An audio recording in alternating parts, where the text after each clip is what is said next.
Hi, Mochismo Eugene, and welcome to another video from Extra Strategy. Please like, subscribe, share the video if you found it helpful. Pass it on if you believe someone else will benefit from it. I would appreciate it. Thank you. I want to talk to you about being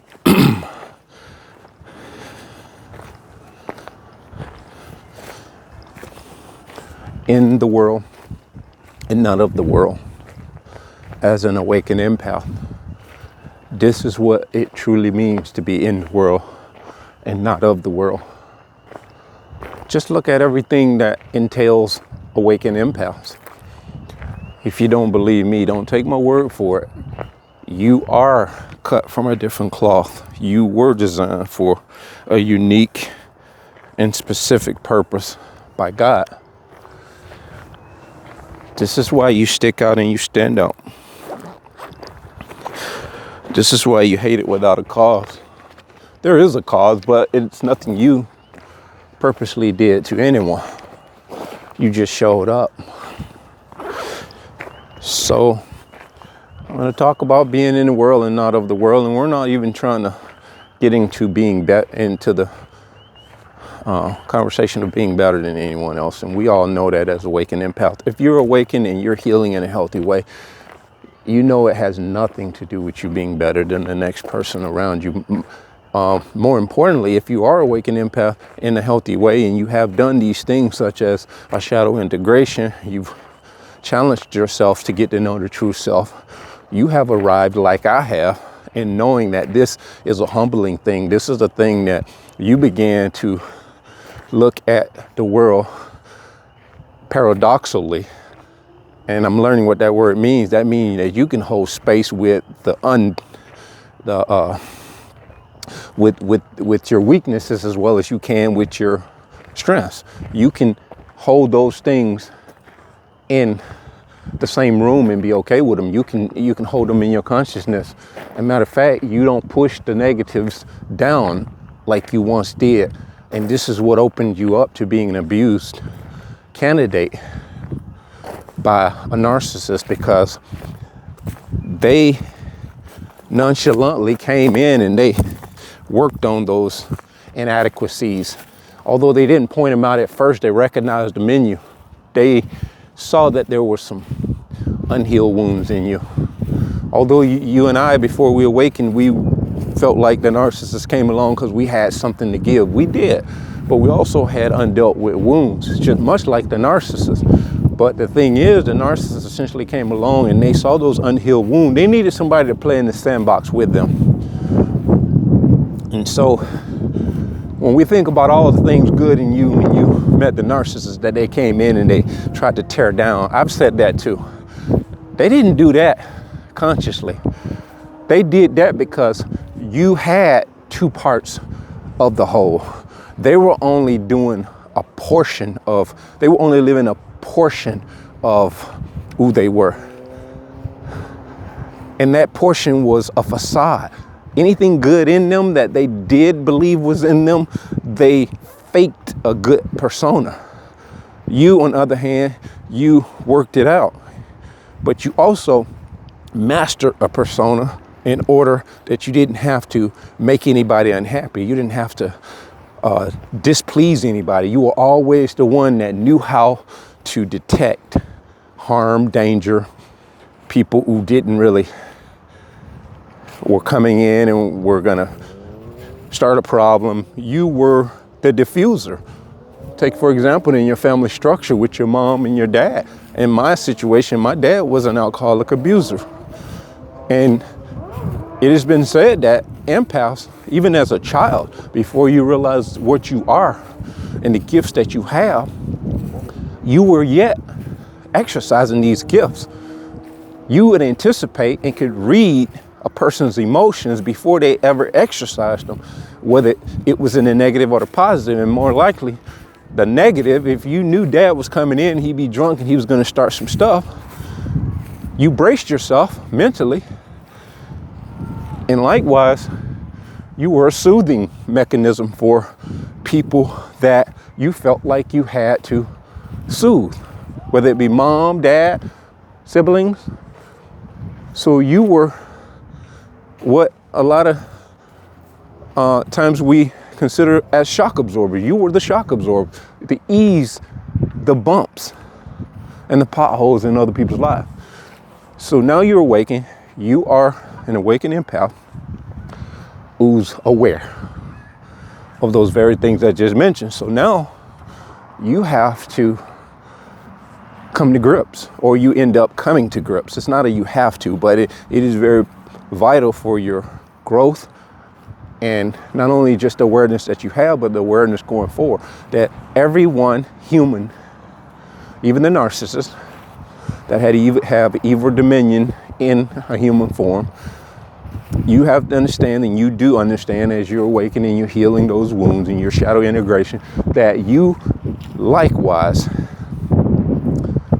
have faults. You have inadequacies. You have things that make you a whole person. And that consideration is extended beyond just you. You're able to give yourself grace, and you're able to extend that grace even to the narcissist.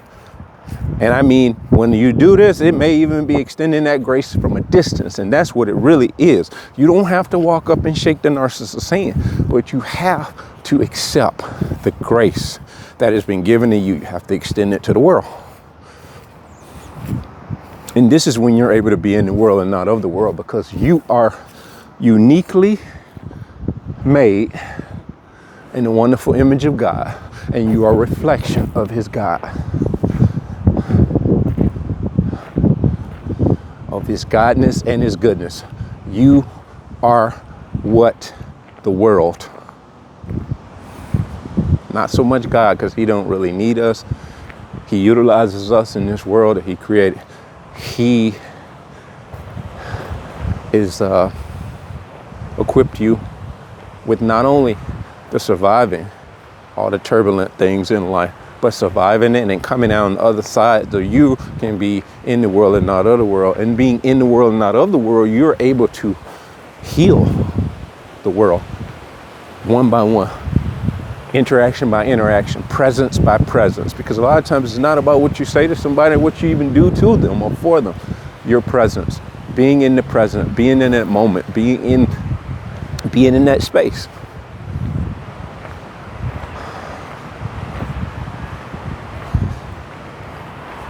It is frigid out here, guys. I mean, if 20 something or 30 degrees, whatever it is right now, it's frigid. I'm frigid because it's just something that I'm not accustomed to yet. But today was about 40 something degrees, and I just decided to come out and do a video because I like nature, and I'm really anxious to get back out and do trails and walk and ride my scooter in the trails. Just loving it, man. And being present in life and participating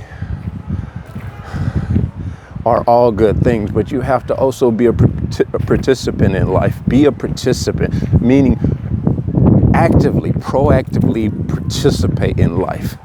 Just because you've arrived at a point now where you see some things that most people have no clue of, you're able to detect, and your intuition is stellar, unlike ever before. This is still a daily grind. You have to participate, actively participate in the life that you want. Disconnect from the negative conversations, the negative programs, because that's why they call it programs. It's programming you.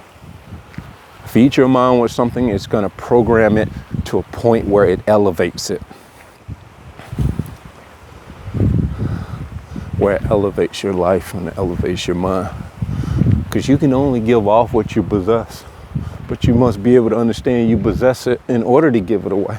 A lot of us have things that we possess. We have gifts, we have blessings, we have strengths that we haven't even tapped into. So be a participant in the world as well as being present in the world. Because just being present, sometimes it's just not enough. And in many cases, that is more than enough. So you got to have a little bit of both, and that's that paradox that I was talking about. You and I have to understand that we are going to go through ups and downs, but the ups and the downs collectively make us who we are. One can't be good without being bad.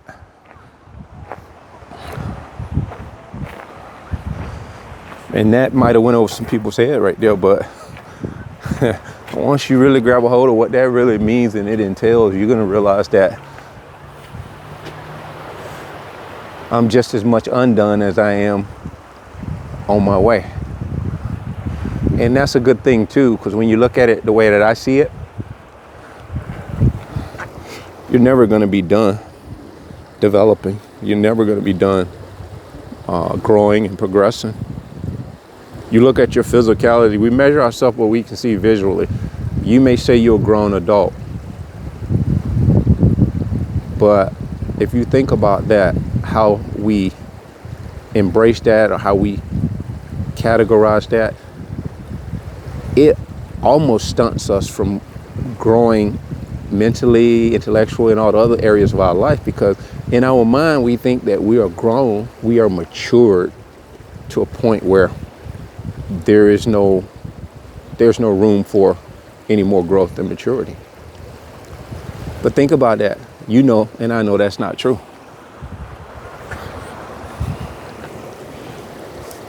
You know, we're not Toys R Us kids saying we don't want to grow up. We're Toys R Us kids. That's pretty much how narcissists live their life. That's the Peter Pan effect in their life. But on the contrary, we live our life knowing that we are mature, we are adults.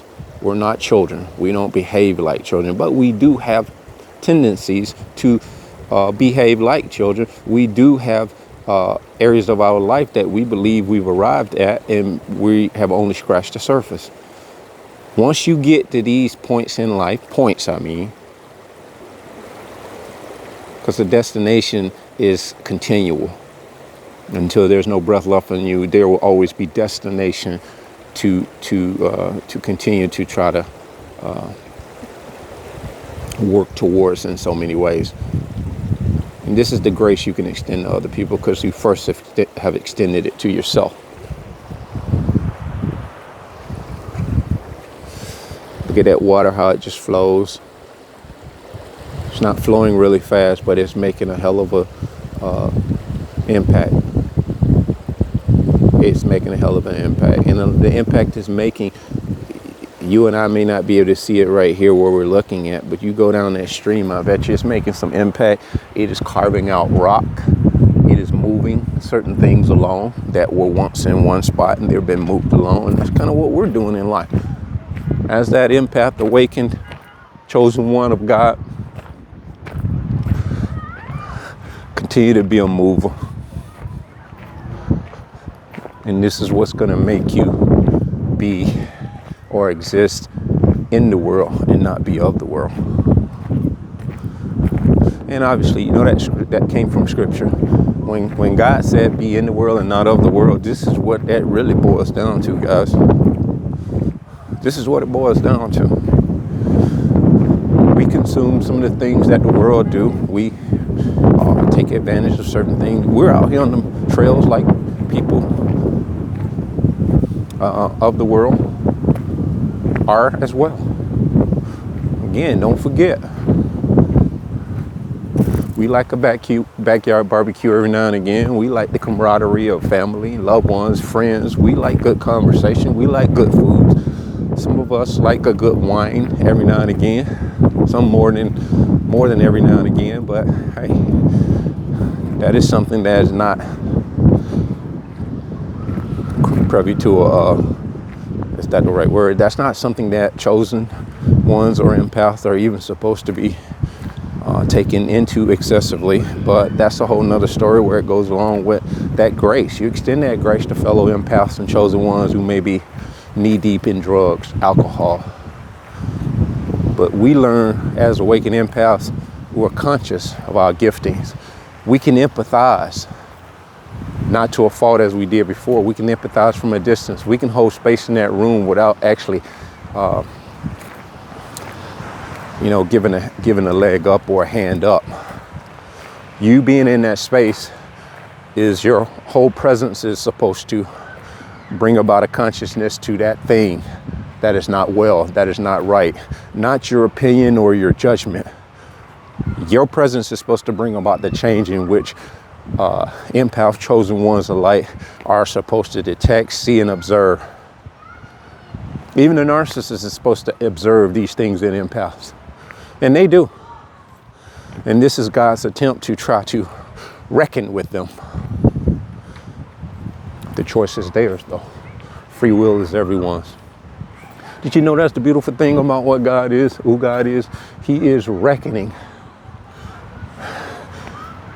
with that narcissist, that they would awaken and turn over a new leaf. The decision is not in our hands.